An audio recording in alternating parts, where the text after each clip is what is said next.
School টিচারের কাছে টিউশনি না পড়লে যা হয়। টিনা, এই উত্তরটা সত্য নয়, মিথ্যা হবে। কেটে মিথ্যা করো। হ্যাঁ হ্যাঁ ম্যাম, ঠিক আছে ম্যাম, ঠিক আছে। হ্যাঁ। এই প্রশ্নটা তো কিছুতেই বুঝতে পারছি না ম্যাম। এই দুইয়ের দাগের একের প্রশ্নটা একটু বুঝিয়ে দেবেন ম্যাম, কিছুতেই বুঝতে পারছি না। হ্যাঁ কি? এ তো শোনাই না। তুই তো একা আমার কাছে টিউশন পড়িস না, বাইরে, তাই না?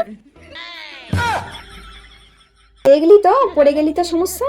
এই জন্যই বলেছিলাম প্রত্যেককে আমার কাছে টিউশন কর। দেখ, আমার কাছে যারা যারা পড়ে তাদের কোনো কারোর অসুবিধা নেই, একা তোরই অসুবিধা। এখনো সময় আছে, ভর্তি হয়ে যা আমার কাছে। আজ তো আমি তো অন্য কারোর কাছে টিউশন করি। ওনার কাছে যে টিউশন করতে হবে এমন কি মানে আছে? এই টিনা, তুই পারছিস তো? হ্যাঁ ম্যাম, সব পারছি, সব পারছি। হ্যাঁ, লেখো এখন চুপচাপ যা পারছো। হ্যাঁ, ওরা তো পারবেই। আমি কি জানি না? আপনি সব প্রশ্নের উত্তর ওদের আগে থেকেই বলে দেন, পরীক্ষার আগে। যত সব দূর দেন, ভালো লাগে না।